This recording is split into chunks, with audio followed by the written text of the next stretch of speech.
Okay, welcome back. Feels like fall is really here now. It's starting to get chilly. Yeah, Thanksgiving's right around the corner. Finish up the rest of Module 4, and then work on either Module 5, kind of applying what we've already seen, or go back and review some other stuff. So how's it going so far with some applied linear algebra work?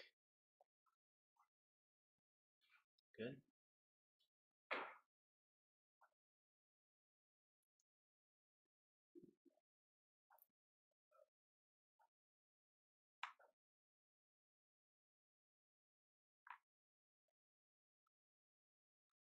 I know last week we were talking about like the condition of a matrix and errors that can come up, or not like programming errors, but actual differences in computation. So we're expecting the number 2, but because of error, we're getting the number 3, like based on how badly conditioned that matrix will be, and kind of sets a standard for how well you can solve that set of problems. Yeah.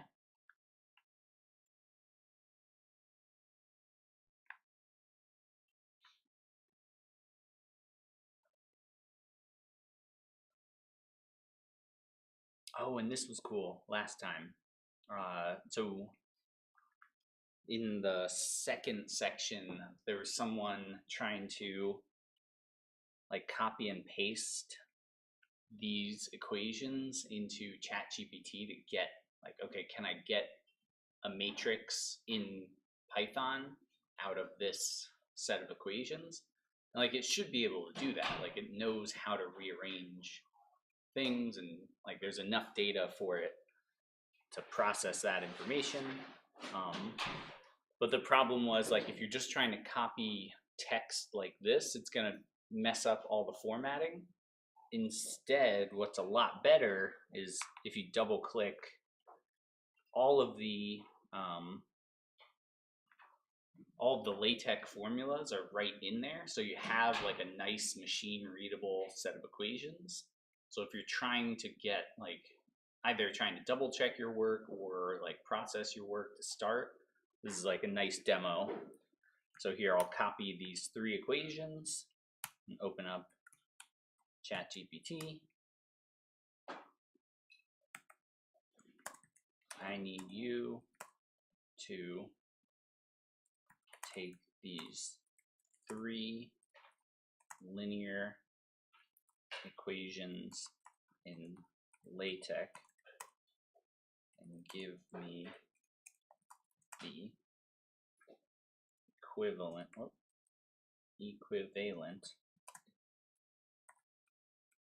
matrix vector equation in NumPy arrays.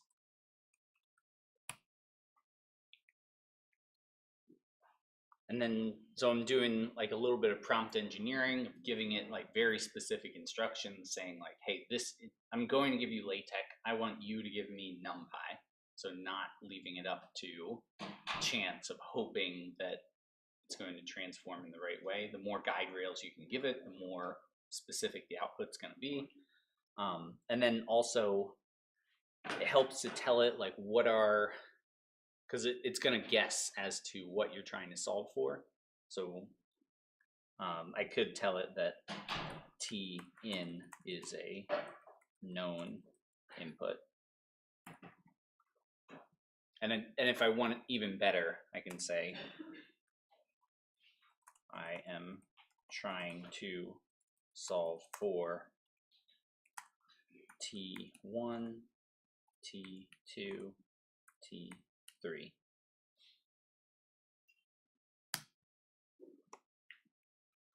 So it takes those, yeah, it gives you kind of like the math equation AT equals B, where T is going to be those vectors that we're trying to solve for. B is going to be everything that we know about the problem. So like the heat inputs in and that T in, whatever that out, whatever temperature is coming in. Let's see how it's going. Not bad so far.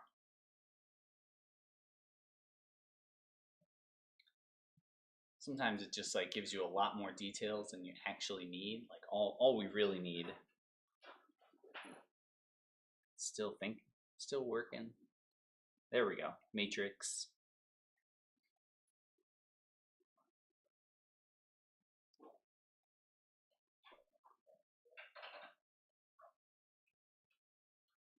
But this is the nice part, is that now it's giving you the array, like how to type in that array, and then even that B vector, so you can solve this set of equations. So if you can like form your problem in terms of like something machine readable, like LaTeX, then ChatGPT can help you like rearrange it. Yeah, and it even gave me that final step of like, okay, now you can solve for T123 with that solve A comma B, where B is going to be that right-hand side vector.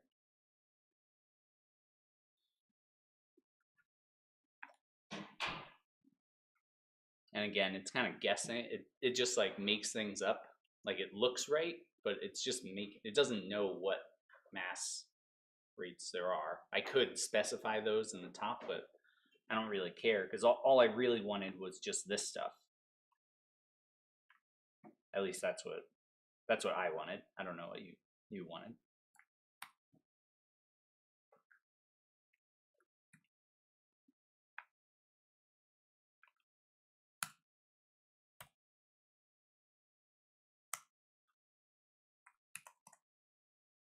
And then I can type in the other stuff, like taking 0.1, 0.12. Really, I could take all this. These are all nice like LaTeX equations as well. So I could plug those in and say like, okay, give them these values. But anyway, I thought that was kind of cool that we can set things up this way.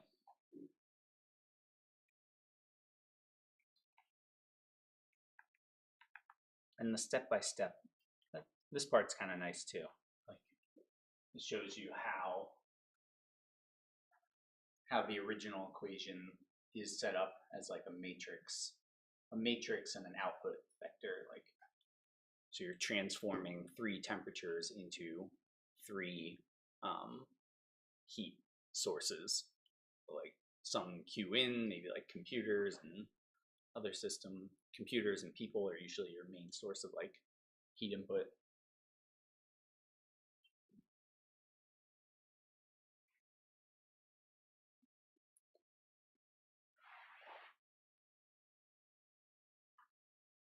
Yeah, and I think on Friday when we did oh yeah, so it is telling you like it's guessing correctly.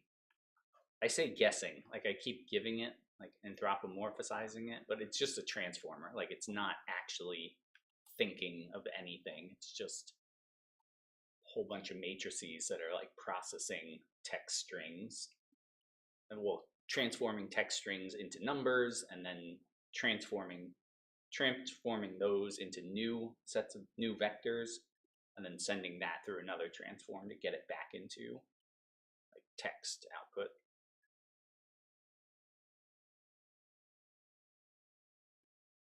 A whole bunch of like true false kind of transforms. But anyway, it correctly transformed that set of equations into specific heat, temperatures, and heat inputs. Not bad. The world we live in, right? Just a few years ago, this was basically impossible.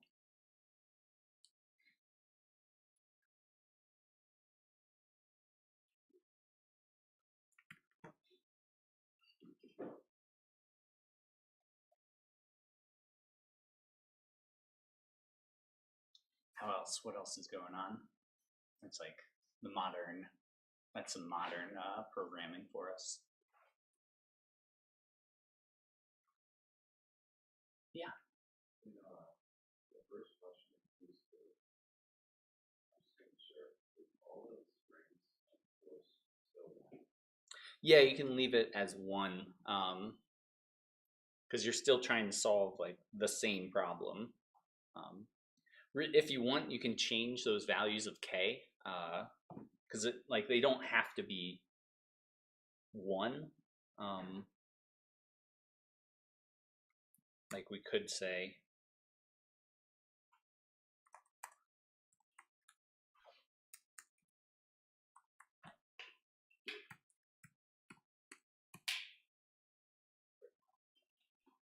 whatever, 10, 12, 20, 30. I guess then I have to add them all up. Yeah, I don't want to deal with it anyway. But we could change them if you wanted.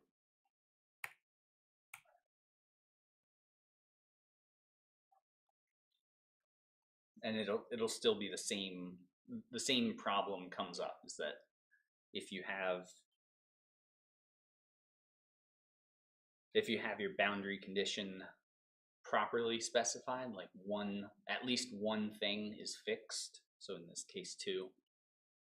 If at least one part of the like, this is basically a finite element problem. It's just like a one-dimensional finite element solution. And as long as we have one fixed boundary condition, then we won't have a singular matrix. Versus case 1, it's real, it is solvable, but there's infinite solutions, and you can't tell a computer to just like solve that for you. But yeah, you can leave k 1, 2, 3, and 4 all as 1, and f is 1 and 1. It also makes it, at least if you want to do it the quick way, if you set up k and f as a 5 by 5 and then a length 5 vector, if you just grab the first 4 values, or like everything up until the last row in the last column, and then up until the last f value, then you end up with the same problem with just like one extra boundary condition in it.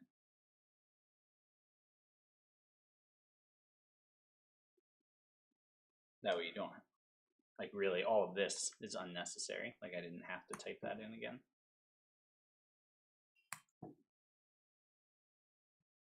Because it was already defined as 5 by 5. I'm just grabbing the 4 by 4 inner matrix inside there.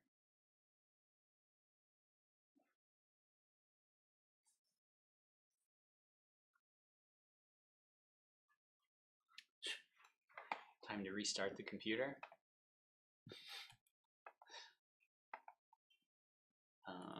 Yeah, sure. Today, and maybe 11:30. I don't think anyone will be here then.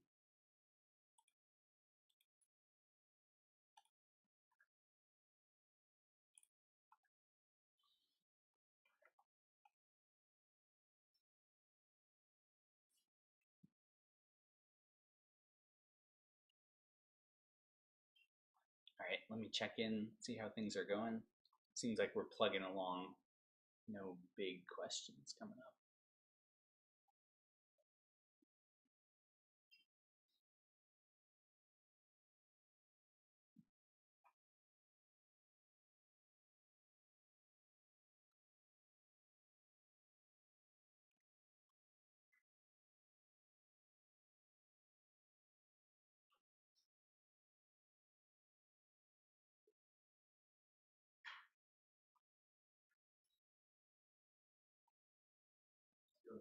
Oh, okay.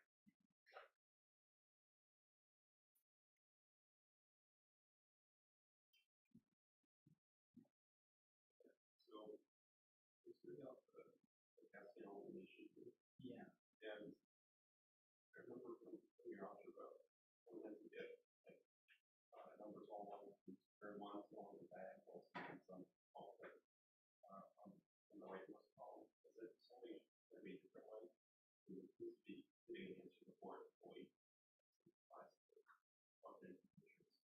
I don't think you need, at least for Gauss elimination, at face value, you don't need one on all of them. Because you're, like, as long as there's just all zeros, you'll get the diagonal. So then you can kind of do the back substitution. Every equation always has one. Oh, I see. Yeah, because you can just plug in series. Yeah. Yeah, so here, like, when we saw in this one, we know that this value has to be 5. So or 500, so it's got to be 500. And then now in the next one, 0 and like 0 to 500. And then this one is going to be next to is 1,000 divided by 5.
It's so wild.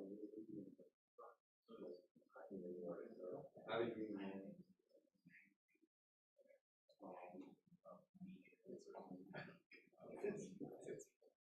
it's just all right.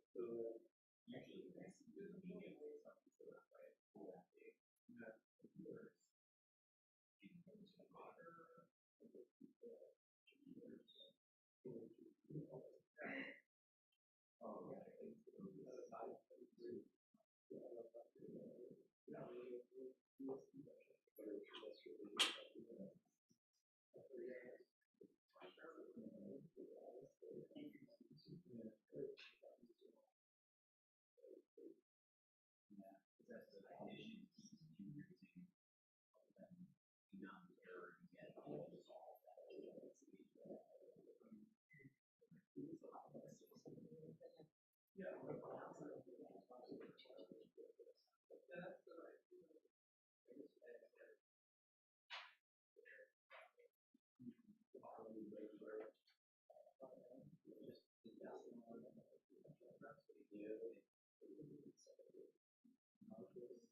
Okay, it's deceased.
You did?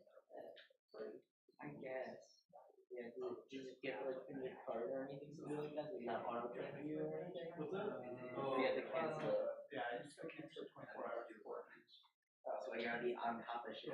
I see. How much premium cost? You get a month? Bro, I remember back when we were younger, you get like premium temple run, and it would be like $3 one time. Like, come on, everything was a subscription. I'd rather pay $30 one time than $10 a month. It's been $120 a year. Actually, I went to Costco like 3 days ago and bought $40 a card. There you go. Yeah, actually, got a couple. think trainer boys, which I really don't like. Yeah, that's what it depends on who the trainer is. No, no. What about Pauline? Isn't she great? She's like the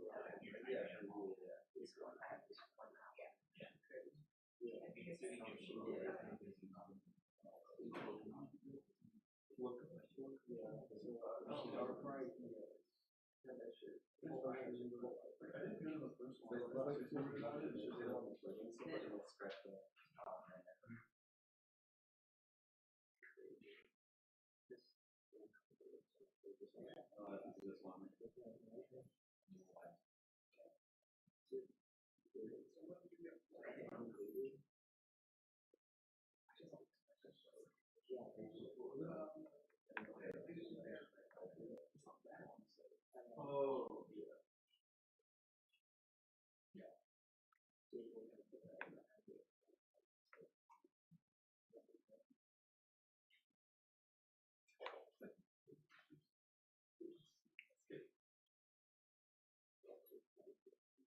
Kids cartoon movie, single path, and then seal to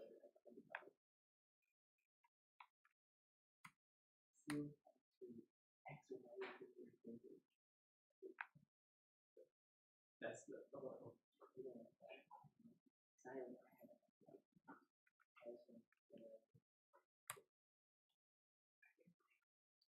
So I saw some people getting into like part 2 where we're still like solving the system of equations. Only difference is now like starting to look at a little bit of the internals of how to solve a set of differential equations. Or sorry, not differential. These are just equations. These are linear equations. Ordinary, linear, but not ordinary. They're just linear algebra, linear equations. So there's this function called Gauss naive. Naive methods are called naive because they're not checking to make sure that you don't need to like rearrange the equations. And I can show you, let's do like a quick example here. Do I need to save that? That was 11.1.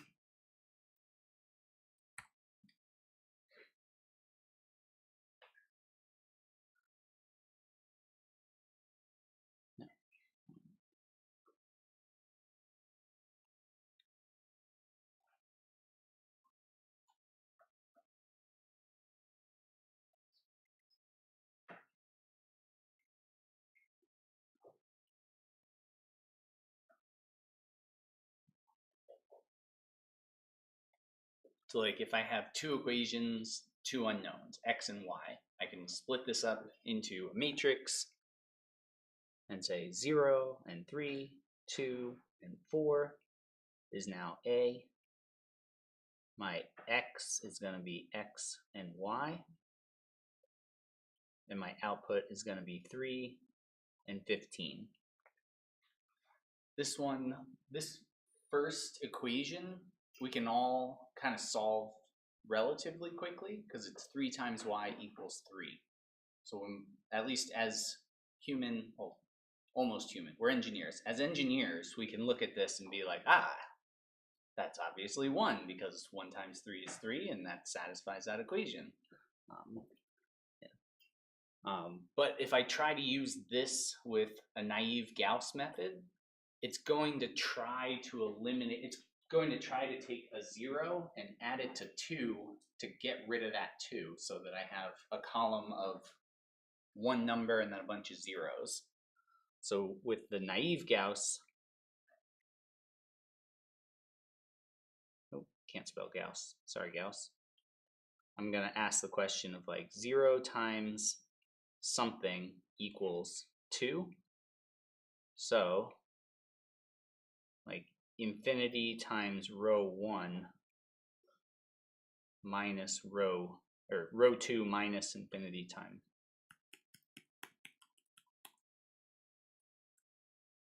row 2 becomes row 2 minus infinity times row 1, which is not very helpful. Like for linear equations, usually the answers aren't infinite. like the actual number infinity.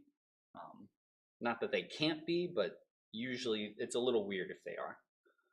So then I end up with like 0, a new matrix of 0, 3, 2 minus infinity, 4 minus 3 times infinity, and x and y are unchanged, and then up here I have a 3 and then a 15 minus 3 times infinity. But the fact that I called this equation 1 and that equation 2 is really arbitrary. Like, I could have labeled them differently. And that's what the partial pivoting is, just relabeling my equations and saying like, all right, I don't have to call this equation 1. I could easily change this around. So that's the naive Gauss. It just doesn't work for us. But with partial pivots, I can say, all right, never mind. This is now going to be equation 2. I still have x and y, like I did not change those two variables. Now this is going to be a 15 and a 3, and this is my 2 and 4. And again, that one, this is much easier to solve because now I can do a back substitution. 3 times y is 3, so y is 1. 4 times 1 is 4. 2 times, and so 15 minus 4 is now 11. So x is going to be 5.5. And it should work, at least if my math is all right.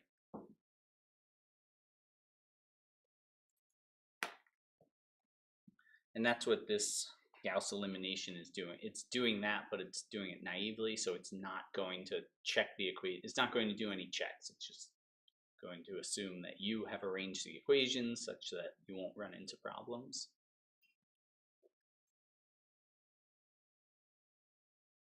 The linalg.solve, that one does full pivoting, like it'll do partial pivoting and it'll even switch columns if it needs to, and then switch them back to give you the output. So it's a lot more advanced than what we. Are you able to break down the logic behind how to solve for x in the back substitution? In the back substitution? Yeah. Yeah. The limitation, I know that they try to make the last row look at one variable on which, but I don't know how to understand what it does. Like why this is the formula? Yeah, it's like. Yeah. Yeah. So this is what it's doing is so we're going to start at the last equation. So that's why it's starting at like n minus 1. And then here. So let's take this and we'll get a rectangular region. Oh.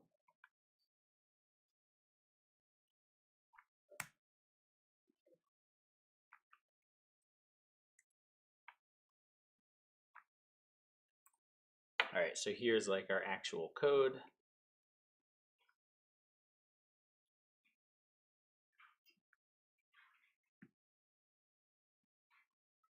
So after Gauss elimination, like we have a set of equations that have zeros. Yeah. So aug is gonna be something, let's call it like 2, 1, and 1, a 0, 2, and a 1, then 2 zeros, and I'm just gonna leave it as a 1. But it also has like the factors over here. So I'm just gonna leave them all as 1, just so I can, so the math, I'm not making super easy math, but something like that. So that this is the augmented matrix that we have right at the end of that Gauss elimination step. So then we start at n minus 1 and work our way backwards. So we're starting at n minus 1, going to -1 in steps of -1. That's why it's like n minus 1, minus 1, minus 1. So this is our start,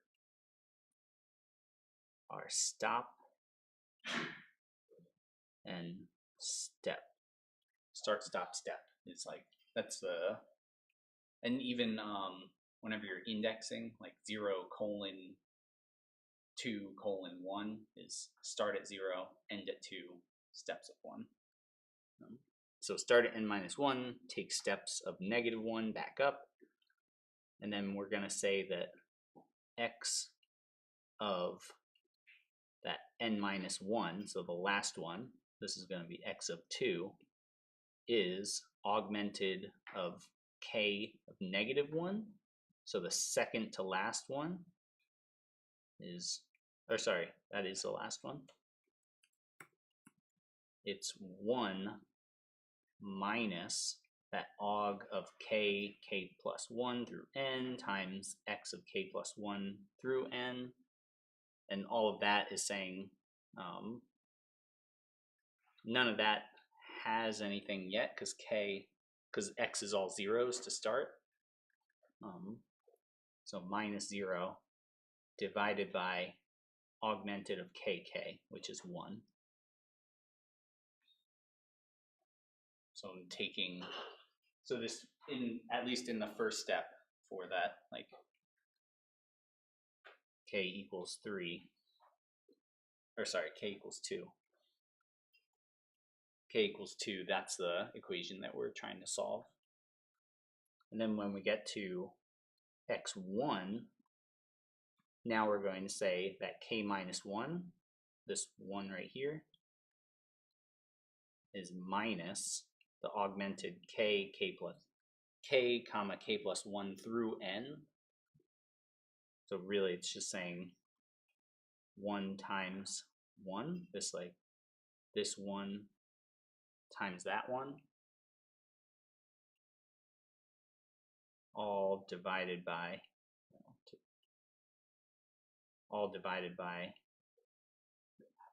that 2. Let's do a triangle.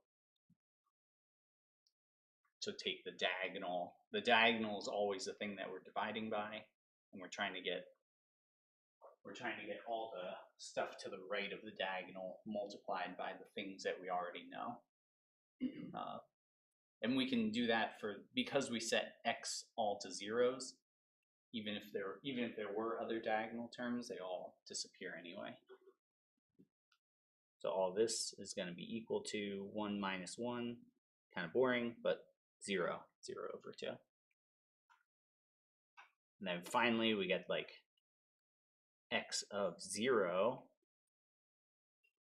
is that 1 minus 1 times 1 for that, x was 0. A lot of 1s in this one, sorry. And then minus a 1 times a 0.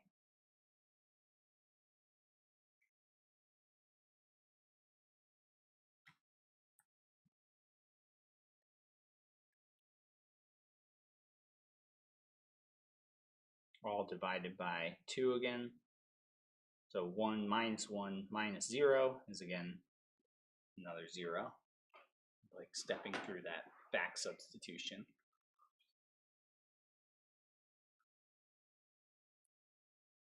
And if we were solving this by hand, we would probably do a similar process to this. It's just we don't really think in a machine ticker tape formula of like 4 equation 3 in out of 4, like move backwards and take steps of -1. But it's kind of taking the normal kind of human process of back substitution, trying to transfer it into machine readable. Like, do this one step at a time. Yeah. Oh, and that's what, sorry, as I'm saying this @ symbol is if you're familiar with MATLAB, every time you use multiplication, it assumes it's a matrix. Assume that it's matrix formulation somehow. NumPy always assumes that you're trying to do just regular math, like take this value times that value. So at symbols give you that matrix multiplication, and that's what we're trying to do here with this, like 1 times 1, 1 times 0. It's like take those last two values of that first row, multiply it by those last two values of that column of that augmented second half. Yeah, thanks for asking. This stuff is cool. I think it's cool. How are we doing? Oh, we got time. Okay. What else is going on?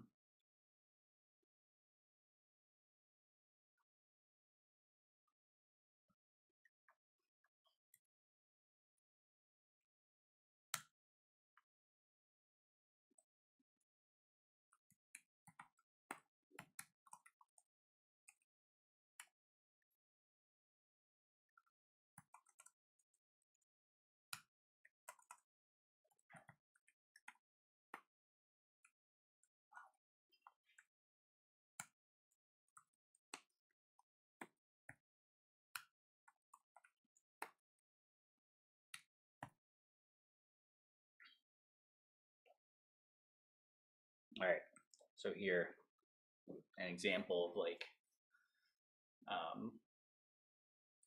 the multiply versus matrix multiply. What is this first output gonna give me if I'm multiplying each value by the next value, A times B? An array, yeah. So inside the array, 1 times 4, so it should have a 4, and then a 2 times 5, so a 10, and then a 3 times 6, so 18. What is the next one gonna give me? A at B, if I'm taking two vectors, multiplying them. Yeah. If you multiply two vectors, what are the different? Yeah, so there's dot product. There's two different ways, right? You can do dot product, you can do cross product. There's even there's multiple ways. So there's like dot product, there's cross product, so that would give you another vector. And then there's even like an outer product where you would take those two vectors and turn it into a matrix. So what do you think the at symbol defaults to? Dot product. So usually it's dot product, where it's trying to take like matrix and vector multiplication and simplify it into like some kind of dot product. So the output is just one value, the sum, and really it's like the sum of those three inputs, like 4 plus 10 plus 18. And that just happens to be because we use two vectors multiplying like that. Yeah, so the at symbol is a good way to like simplify either matrix multiplication or dot products that way. Just a quick PSA as we're piecing out. Yeah.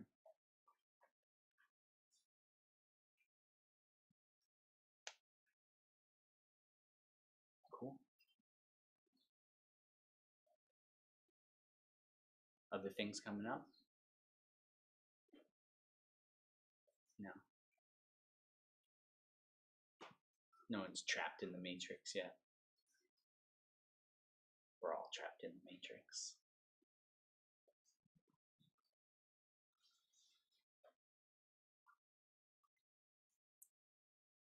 Cool. See you again on Wednesday. If you didn't vote early, tomorrow's the last chance. Go vote. Be part of the system. Be part of the change to the system, I guess.